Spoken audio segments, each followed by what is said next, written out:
18 தர்பார் வந்துட்டாயா. வணக்கம் மக்களே, வழக்கம் போல இன்னைக்கும் சுவாரஸ்யமான பல விஷயங்களை உங்களுக்காக கொண்டு வந்திருக்கோம். தர்பாரை தொடங்கிடலாமா? யாரோ 90s கிட்ஸ் பார்த்த வேலையாத்தான் இருக்கும். ஏன்னா நாம சின்ன வயசுல இருக்கிறப்ப இந்த கல்யாணம் பெருசுலாம் வந்துச்சுன்னு வச்சுங்க, அப்படியே பிரிக்க உள்ள பேப்பர் பேப்பரா எடுத்துட்டு இருக்க, கடைசியில் ஒண்ணுமே இல்லை அப்படின்ற சம்பவம்லாம் நீங்க பார்த்துருப்பீங்க. அப்படித்தான் நடிகை நயன்தாராவுக்கு ஒருத்தங்க கிஃப்ட் கொடுத்துருக்காங்க. எவ்வளவு நேரம் தான் அவங்களும் பிரிக்க ட்ரை பண்றது? என்னப்பா நீங்க இப்படிலாம் பண்றீங்க?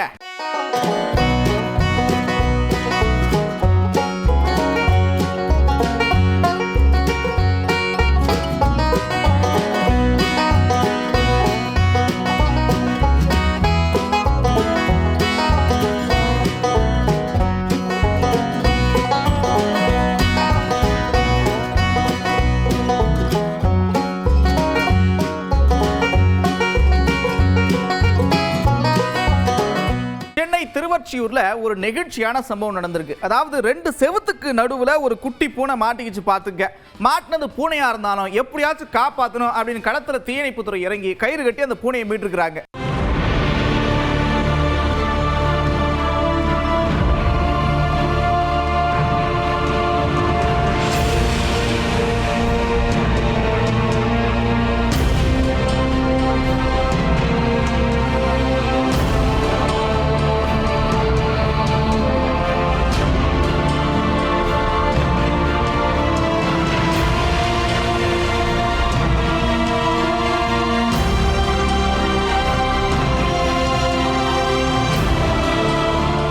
நம்ம ஊர்ல அடிக்கடி இந்த தோசை திருவிழா, ஃபேமிலி தோசை அப்படின்னு அப்படியே அடிக்கணக்கில் வச்சிருப்பாங்க, பார்த்துருப்பீங்க. அப்படி அவங்க ஊர்ல ரொட்டி திருவிழா போல் இருக்கு. எத்தாசி ரொட்டியை தயாரிக்கிறார் பாருங்க.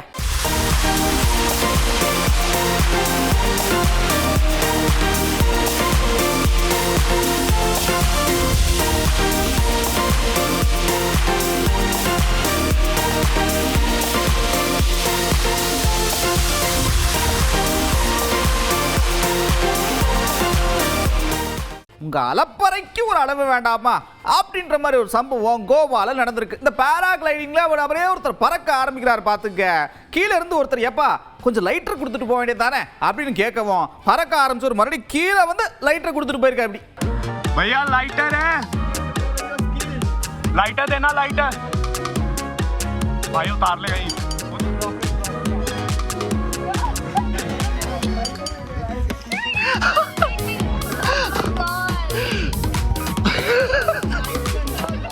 கொஞ்ச நாளைக்கு முன்னாடி ஒரு வீடியோவை பார்த்துருப்பீங்க. ஒரு குரங்கு வந்து பாத்திரம் கழுவுறது, தட்டு கழுவுறது, ஏகப்பட்ட வேலையை வீட்டில் இழுத்து போட்டு செய்யும். சே, இப்படி ஒரு குரங்கு நம்ம கிட்ட இல்லாம போச்சே அப்படின்னு அந்த வீடியோவை பார்த்து நிறைய பேர் புலம் ஆரம்பிச்சிருப்பீங்க. இங்க பாருங்க, இன்னொரு குரங்கு என்ன பண்ணிருக்குன்னா, உத்தரப்பிரதேசத்துல ஒரு ஷாப்பிங் மால்குள்ள போய் மொத்தத்தையும் கலேபரம் பண்ணிருக்குது.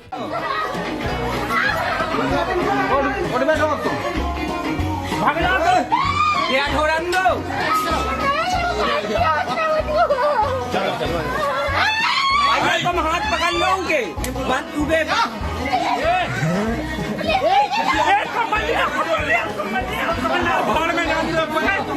आओ कम्बल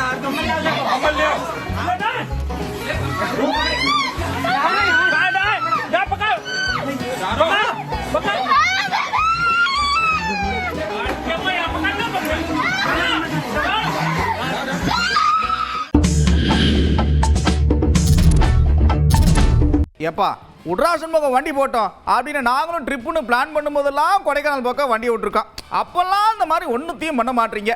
அதுவும் குறிப்பாக அந்த நட்சத்திர ஏரியில் படகு சவாரி பண்ணுறப்ப அந்த செயற்கை நீரூற்று இருக்கு பாருங்க, நாங்கள் கிட்ட போவதான் பொத்துக்குன்னு ஆஃப் ஆயிரும். ஆனால் இப்போ பாருங்க, லேசர் கண்காட்சியில் வச்சிருக்கிறீங்க, பார்க்கவே பிரமாதமாக இருக்கு. சரி பரவாயில்ல, போனவங்களாம் என்ஜாய் பண்ணுங்க.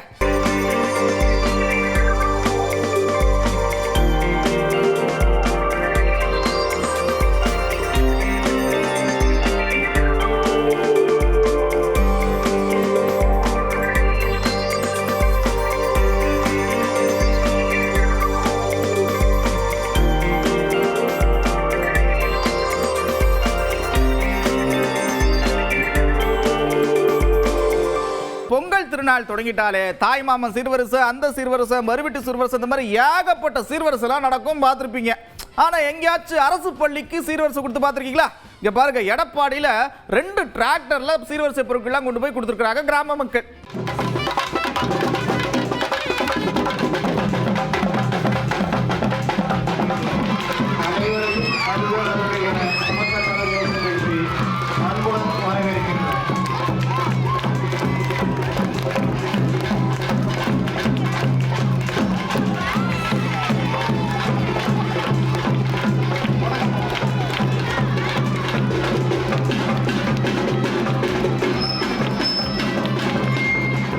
சீர்வரிசையெல்லாம் சும்மா பிரம்மாண்டமாக கொடுத்துருக்காங்க. பார்த்தீங்களா, 2 டிராக்டர்ல எல்லா பொருளையும் கொண்டு போய் சேர்த்துருக்காங்க. எடப்பாடியில் எப்படின்னா, நம்ம சென்னை பக்கத்தில் படூர் ஊராட்சியில் நல்லா படிக்கிற பசங்களை டூருக்கு கூட்டு போவேன் அப்படின்னு சொல்லுவோம். பசங்களாம் நல்லா படிச்சு இப்போ அப்படியே டெல்லி நாடாளுமன்றம், அப்புறம் தாஜ்மஹால் இதெல்லாம் சுற்றி பார்த்துட்டு வராங்க.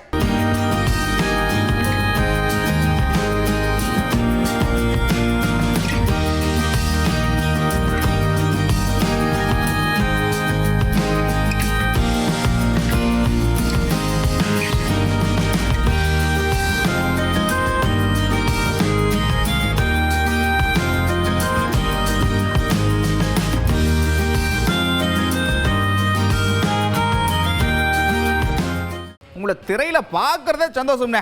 அதுவும் ஜல்லிக்கட்டு போட்டியை பத்தி நீங்க நிறைய விஷயம் பேசியிருக்கிறீங்க. நீங்க அந்த காலத்துல எப்படிலாம் ஜல்லிக்கட்டு நடந்துச்சு அப்படின்னு பிரமாதன சந்தோஷமா இருக்கு உங்களை பார்த்ததுல. பொங்கல்னாலே ஜல்லிக்கட்டு தான் மதுரையில் ஃபேமஸ். அங்கே பார்க்க உங்களை எதிர்பார்க்கலாமா? ஐயா, மாடு பிடிக்கிற அளவுக்குலாம் நான் கிடையாது. நீங்கள் மாடு பிடிக்கிறது வேணா பார்க்கலாமா? எங்கிட்ட பிடிக்கிறது மாடு அதில் கொண்டு தள்ளி விட்டு போயிடாதீங்க. முன்னாடி ஜல்லிக்கட்டு மாடு பிடிச்ச அனுபவம்லாம் இருக்குது, அதுவும் அப்படியே மாடை பார்த்து ஓடி இருக்கணும், பிடிச்சவங்க கிடையாது. சரி சரி. அது எங்கிட்ட வருது யாரும் தெரியும். இப்போ எல்லாம் மாடு கொஞ்சம் கண்ட்ரோலாக வர்றாங்க. அப்போல்லாம் மாடு இங்கிட்ட பேசிக்கிட்டு போய் பின்னால் ஒன்று குத்தி தீட்டு போயிடும். எப்பெல்லாம் கண்ட்ரோல் இல்லாமல் இருந்துச்சு, இப்போ எல்லாம் கண்ட்ரோலோட போய்கிட்டு இருக்குல்ல. சரி, சமத்த பொங்கல்லாம் பார்த்தாச்சுல. அடுத்தபடியே பரமக்குடி பக்கம் வண்டியை விட்டு பார்த்துங்க. அங்கே வரதராஜ பெருமாள் கோவிலில் கூடாரவள்ளி விழா நடந்துக்கிட்டு இருந்துச்சு. சும்மா கலர்ஃபுல்லாக இருக்குன்னா பார்த்துங்க.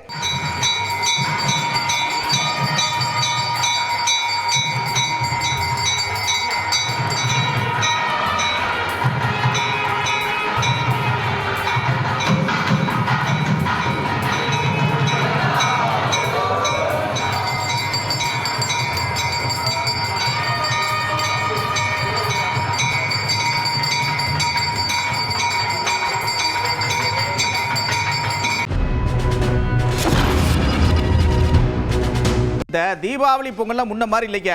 நாம குட்டி வயசுல என்ன பண்ணிட்டு யோசிச்சு பாருங்க. புது ட்ரெஸ்லாம் போட்டு வீட்டில் செஞ்சதெல்லாம் சாப்பிட்டு முடிச்சுட்டு அப்படியே இந்த திரையரங்கு பொங்கல்லாம் போயிட்டு கட்ட விட்டு வச்சு பாலாபிஷேகம் பண்ணி இப்படி ஏகப்பட்ட விஷயத்தை பண்ணியிருப்போம். அந்த நாட்கள் தான். இருந்தாலும் அந்த ட்ரெண்ட் இப்போ கொஞ்சம் கொஞ்சமாக குறைஞ்சிக்கிட்டே வருது.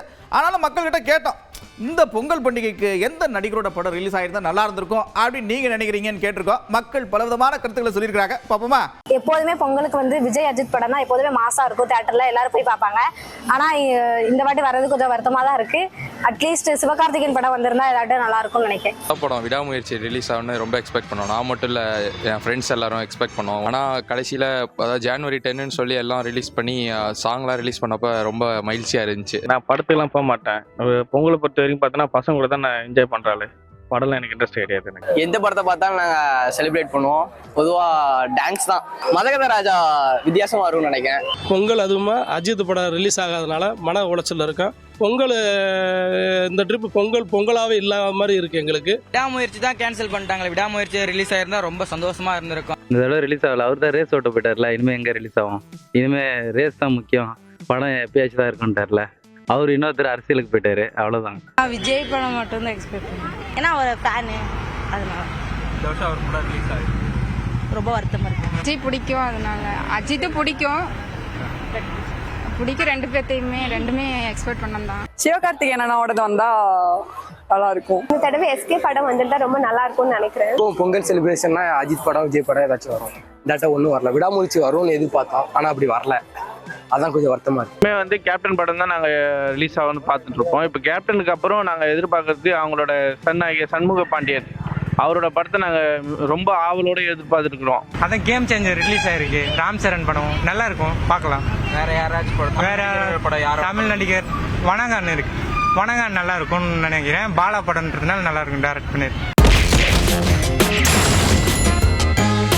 எப்பா எப்போ பார்த்தாலும் ரெட்டை வீடுன்னு சொல்றீங்களா? அப்படின்னா என்னப்பா அப்படின்னு நிறைய பேருக்கு தோணும். அதுக்கான விளக்கத்தை எதிர்க்கட்சி தலைவர் எடப்பாடி பழனிசாமி சொல்லியிருக்கிறார். என்னன்னா, நீட்டு ரத்து பண்ண முடியாதுங்க, மாநில அரசுக்குலாம் அது அதிகாரம் இல்லைன்னு நாங்க சொன்னோம். அப்பெல்லாம் ரகசியம் இருக்குன்னு சொல்லிட்டு இப்ப என்னடா நீதிமன்றத்தில் வழக்கு இருக்கு, மத்திய அரசு கையில் இருக்குன்னு சொல்றீங்க. இதுதாங்க ரெட்டை வேடா அப்படின்னு சொல்லியிருக்க. எப்பொழுது இந்த நீட் தேர்வு ரத்து செய்யப்படும் என்ற கேள்விக்கு முதலமைச்சர் அவர்கள் பதிலளித்தார், எங்களிடத்தில் ஒன்றும் கிடையாது, நீதிமன்றத்தில் வழக்கு இருக்கின்றது, இது மத்திய அரசு நினைத்தால்தான் நீட் தேர்வு ரத்து செய்யப்படும் என்ற ஒரு அறிவிப்பை வெளியிட்டு விட்டார்.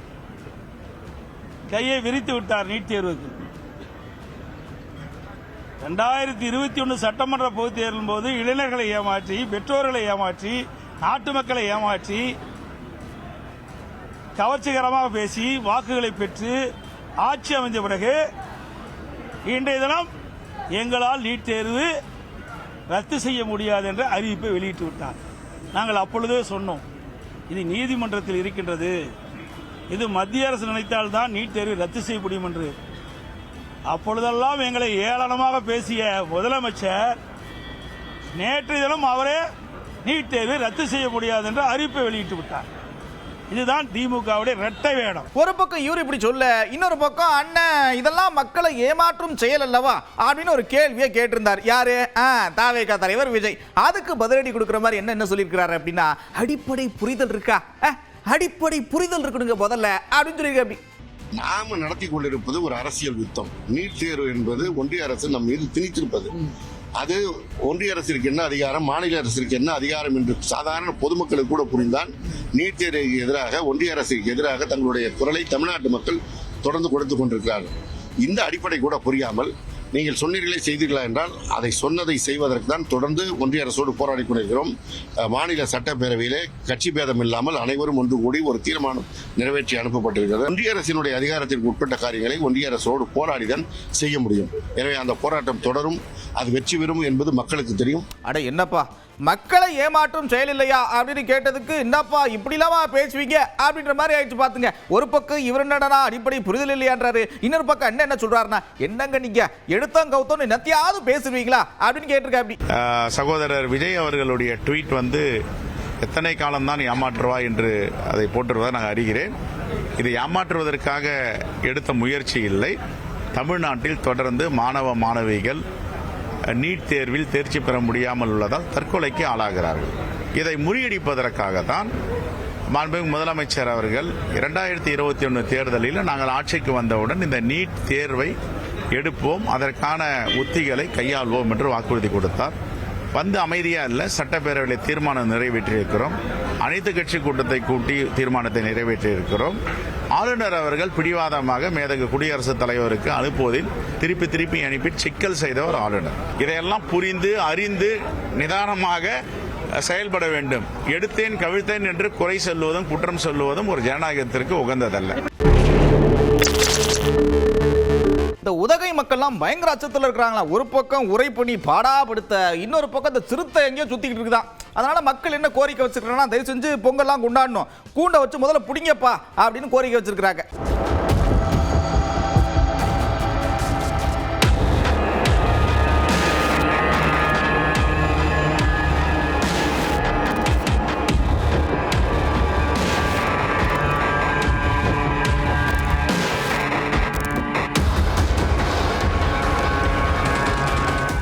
ஆல் டைம் ஃபேவரட் எப்பயுமே கொடைக்கானல் அப்படின்னு நிறைய பேருக்கு லிஸ்ட்ல இருந்தாலும், அந்த மஞ்சுமல் பாய்ஸ் படம் வந்ததுக்கு அப்புறம் இன்னும் ஏகப்பட்ட பேர் கொடைக்கானல் பக்கம் படம் எடுத்துருக்காங்க. அந்த படம் என்ன சொல்லுதுன்னா, தயவு செஞ்சு டூருக்கு போனீங்களா அந்த இடத்துல மட்டும் பார்த்துட்டு வாங்க, தடை செய்யப்பட்ட பகுதிக்கெல்லாம் போகாதீங்க, அப்புறம் மாட்டிப்பீங்க அப்படின்னு தான் சொல்லுது. ஆனா அதையும் கேட்காம மக்கள் போயிட்டு இருக்கிறாங்க. இந்த தடுப்புகள்லாம் அமைங்க அப்படின்னு உள்ளூர் மக்கள் கோரிக்கை வச்சிருக்கிறாங்க.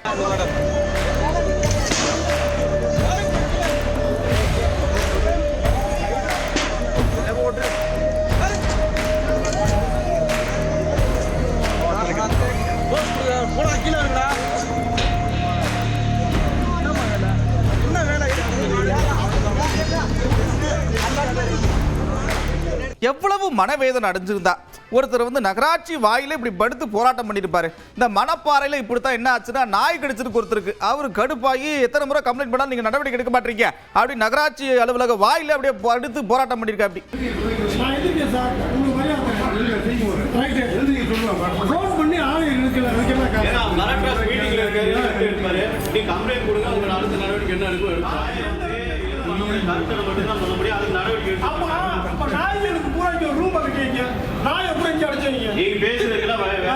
என்ன நடவடிக்கை அதான் செய்ய முடியும். நீ நாயை போய் கொல்ல முடியுமா?